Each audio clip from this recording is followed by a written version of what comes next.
Oi, turma, tudo bem, pessoal? Mais uma aula aqui com o professor Tamayo. Agora eu vou falar sobre a formação da urina humana. Esse é um assunto que eu estou apostando para domingo aí na FUVEST. Faz tempo que eles não perguntam nada sobre excreção, sobre formação da urina humana especificamente, né?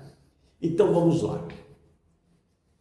Isso que você está vendo aqui é um néfron, o desenho de um néfron.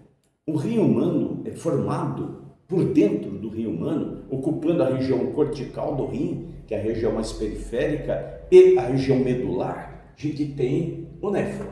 O néfron tem 1.200.000 néfrons, né, para falar isso. O néfron tem a cápsula de Bowman, túbulo contorcido proximal, que ele é todo cheio de contornos, porque daí aumenta a superfície de absorção, né? Porque durante a formação humana, te explico já, tem a reabsorção. Se fosse uma coisa assim, reto, não ia dar tempo de reabsorver corretamente. Então ele é todo enroladinho, assim, todo contorcido.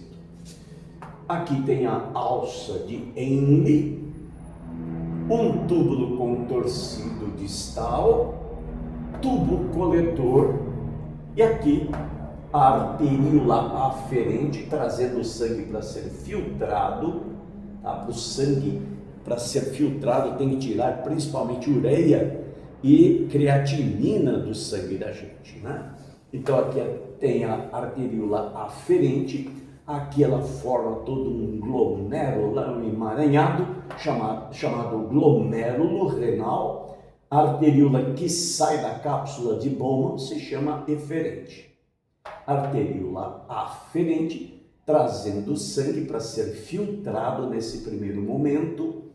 Aí tem a arteríola, quando sai da cápsula, recebe o nome de eferente e vai passando aqui, ó, na intimidade do túbulo contorcido proximal para ter reabsorção, na intimidade, ó, tá juntinho, abraçando a alça de Henle para ter também reabsorção, túbulo contorcido distal para ter reabsorção também, e aqui o túbulo coletor, para quando chegar aqui, recebe o nome propriamente de urina. Bom, vamos lá aos detalhes. A formação da urina humana obedece a alguns fenômenos. O primeiro fenômeno é a filtração, que acontece aqui na cápsula de Bowman. Segundo fenômeno da formação da urina, a reabsorção, ou seja, o sangue tem que reabsorver uma série de substâncias, íons, água e glicose, aminoácidos, para não perder isso na urina final. Não pode perder aqui, então passa por um processo de reabsorção. E nós vamos ter atuação de hormônios, fazendo a secreção hormonal, ok? E depois a excreção propriamente é a urina sendo eliminada do corpo, com 1,5 litro mais ou menos de urina por dia. Bom, vamos lá. Então deixa eu passar para cá. Quando o sangue chega aqui, ó, na arteríola aferente, e um detalhe, o diâmetro, o calibre da arteríola aferente é maior do que o calibre da arteríola eferente. Está vendo que aqui é mais fina, aqui é mais larga. Por quê? Pelo seguinte, o sangue chega e ele, se fosse do mesmo diâmetro, o sangue ao passar por aqui, ele ia passar muito rápido. Então tem que estreitar para demorar a passagem do sangue, para que o sangue fique passando por aqui por um maior intervalo de tempo. Isso é necessário para que ocorra a filtragem, porque quando o sangue passa por aqui, devido a esta resistência que ele vai encontrar na saída, porque o calibre, o diâmetro é menor, então ele vai passar forçado, isso aumenta a pressão aqui dentro e força a saída de um líquido de dentro do capilar que está passando por aqui. Então o sangue passou, aí vai sair um filtrado, como se fosse um café sendo filtrado pelo filtro, né? Você põe o café, joga a água, o peso da água aumenta a pressão no fundo do filtro e filtra. Aqui é assim, aumenta a pressão e filtra. Esse filtrado aqui, chamado filtrado inicial, tem muita substância importante que a gente não pode perder na urina final. Então agora vai passar por um processo de reabsorção, que é o segundo momento na formação da nossa urina, a reabsorção. Aqui você tem o filtrado, tá vendo? Ó, nas setas pretinhas. O filtrado está passando pelo túbulo contorcido proximal. Está passando. Aí começa a reabsorção. 70% mais ou menos dos íons serão reabsorvidos aqui. Quer dizer que 70% dos íons contidos nesse filtrado que escaparam aqui, ó, 70% vai ser devolvido para o sangue. Veja que as setinhas azuis estão apontando o interior da arteríola eferente. Ela está recuperando 70% de íons. Glicose e aminoácidos também vão ser absorvidos aqui, quase que na sua totalidade. Às vezes aparecem traços de glicose, traços de aminoácidos na urina final, não tem problema. Então é normal, considerado normal quando aparecem traços, resíduos, né? Mas normalmente 99% é reabsorvido aqui. A água também é reabsorvida aqui. Aí o filtrado segue o seu trajeto. Passando pelo ramo descendente da alça de Henle, vai para o ramo ascendente. Mas veja uma coisa anatomicamente interessante aqui. A arteríola eferente, ao invés de, preste atenção nisso, vou falar com calma, ao invés de descer por aqui, para acontecer isso, não, ela vem para cá. Tá vendo? Ó. Depois, preste atenção, depois é que vai para lá para reabsorver água. Então, primeiro ela vem para cá, reabsorve sódio, cloro, potássio. Então, quer dizer que aqui o sangue vai se enriquecer de mais sódio, cloro e potássio também. Aí o sangue fica bem hipertônico. Então aqui ele vem, olha que esperteza, ele vem primeiro para cá, porque esse ramo ascendente da alça de Henle, ela tem permeabilidade a íon, sódio, cloro, cloreto de sódio, sal, e potássio também. Aí joga sódio, cloro e potássio para dentro do sangue aqui, ó, para dentro da arteríola. Aí ela vem, ó, vai seguindo aqui a varinha, agora ela vem para cá. Quando o sangue, que acabou de ganhar sódio, cloro, potássio, ficou hipertônico, vem para cá, entrar em contato com o ramo descendente da alça de Henle, vai dar tudo certo, vai ganhar água, porque o ramo descendente da alça de Henle é um ramo muito permeável. Aqui você tem uma alta permeabilidade de água. Então vai acontecer aqui um processo osmótico. O sangue que está hipertônico vai ganhar muita água aqui. Aí o sangue segue em sentido do túbulo contorcido distal. E o líquido filtrado passando por aqui.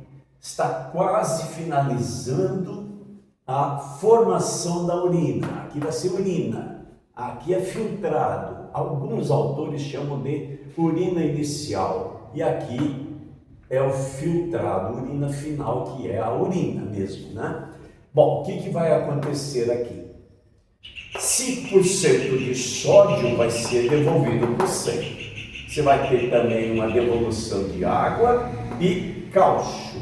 Então aqui nós vamos ter a atuação de paratormônio, da paratireoide, facilitando a reabsorção de cálcio. Tá? Então ele vai atuar aqui no túbulo contorcido distal, reabsorvendo cálcio. Aí nós vamos ter também aqui a secreção do hormônio ADH, que é produzido pelo hipotálamo e armazenado na neurohipófise. ADH significa antidiurético hormônio antidiurético, ou seja, ele vai facilitar a captura de água. Tá? Mais ou menos uns 8 a 10% de água vai ser devolvido para o sangue, para diminuir o volume final de urina. Pois se houver uma falha aqui, falhou, não tem ADH, o volume de urina vai ficar alto e a gente vai perder muita urina. A gente urina mais ou menos 1,5 litro por dia. Se faltar o ADH, vamos urinar de 10 a 12 litros de urina por dia. Então é uma coisa absurda, né? Quando falta o ADH, que eu apaguei aqui, ó, faltou, acarreta um tipo de diabetes, cuidado aí, atenção aí para o vestibular, uma diabetes chamada insípidos, tá? Porque a diabetes mellitus pode ser por falta da insulina, pode ser uma insulina resistente, mas diabetes mellitus, ela é a insulina envolvida, né? Agora aqui, quando o ADH está envolvido, quando falta ADH, o que vai acontecer? Vai acarretar a diabetes insípidos, tá? A gente perde muita água do sangue, vai perder, não vai devolver a água para o sangue. Aí o sangue fica concentrado, né? Porque ele não recupera uma certa porcentagem de água. Se fica concentrado, aumenta a concentração da glicose, obviamente, caracterizando o diabetes insípidos. Vamos repassar? Então, cápsula de Bowman, túbulo contorcido proximal, alça de Henle, ramo descendente, ramo ascendente, túbulo contorcido distal, tubo coletor. Quando cai aqui, a urina vai passando, chega nos cálices, passa aqui para o ureter e aqui vai no sentido da bexiga. Aqui é a imagem do rim, tá? E eu pus assim, ó, só dando uma palhinha aqui, ó. O rim é importante para regular a pressão arterial, o rim é importante para produzir um hormônio chamado eritropoetina, que aumenta o número de glóbulos vermelhos no sangue, então está relacionado com a eritropoiese, ou seja, aumentar, estimular a produção de hemácias. O rim regula o pH do sangue, que aqui nós vamos ter uma secreção de íons H+, jogando na urina, acidificando a urina. A urina é levemente ácida. E o rim também regula o cálcio, né? O nível, né? A taxa de cálcio do sangue. Bom, vamos lá. Arteríola aferente traz o sangue para ser filtrado.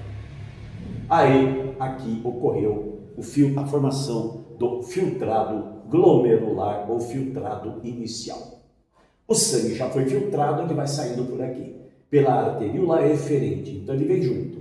A arteríola eferente aqui, ela quer 70% de íons de volta, praticamente 100% de glicose e aminoácidos devolvido aqui para o sangue e uma grande porcentagem de água também, no túbulo contorcido proximal. Aí o sangue vem para cá, pela arteríola eferente, ao invés de descer aqui. Ele precisa, olha a lógica do raciocínio. Por que ele veio para cá, Tamayo? Porque o ramo ascendente, saca só, o ramo ascendente da alça de Henle, aqui é permeável a sódio, cloro e potássio, aqui não. Então ele vem para cá primeiro, se enriquece de sódio, cloro e potássio, fica hipertônico para ir para lá para dar certo na osmose. Mas se o sangue não estiver muito hipertônico, não vai ter uma osmose, um ganho de água passivamente razoável. Então ele precisa ficar bem forte, bem salgadinho para vir para cá e ocorrer a osmose. Porque o ramo descendente, ele é permeável à água. Então ele vem para cá primeiro, se enriquece, depois vai para lá e ganha água com alto poder osmótico. Aí o sangue vem para cá. Quando chega aqui no túbulo contorcido distal, a gente tem a atuação do hormônio ADH, fazendo com que ocorra devolução de mais ou menos 7 a 8 a 10% de água para o sangue, diminuindo o volume de urina, regulando o volume da urina, o ADH. A falta de ADH pode acarretar a diabetes insípidos. E mais um comentário importante: a bebida alcoólica inibe a liberação, produção de ADH. Se inibe, diminui a quantidade de ADH e aí a gente urina mais, tá? Porque o ADH não deixa urinar muito, ele diminui o volume da urina. Se o álcool inibe, vai aumentar o volume de urina. Você vai fazer mais xixi, depois bebe cerveja ou bebida alcoólica qualquer, né? Bom, chegando aqui, já é a urina propriamente, está passando pelo tubo coletor. E aqui no tubo coletor a gente observa a retirada de íons H+, do sangue, jogando o H+ na urina, permitindo que a urina se acidifique, que é o normal da urina, um pH levemente ácido, 6,8, 6,7, mais ou menos, um pouquinho, ligeiramente menor que 7. Tá bom? Então, é isso. Ótimo. Um forte abraço e até a próxima aula. A próxima aula vou postar amanhã. Amanhã de manhã, aproveitar o feriado, vou trabalhar no feriado, né? Me pergunta, o que você faz nas horas vagas? Eu trabalho. Agora eu estou gravando aula para vocês. Eu vou colocar o coração, colocar o sistema circulatório, a imagem do coração, falar sobre a dinâmica circulatória lá para vocês. Uma aula amanhã, tá bom? Então, beijão, um abração, até. Tchau, turma.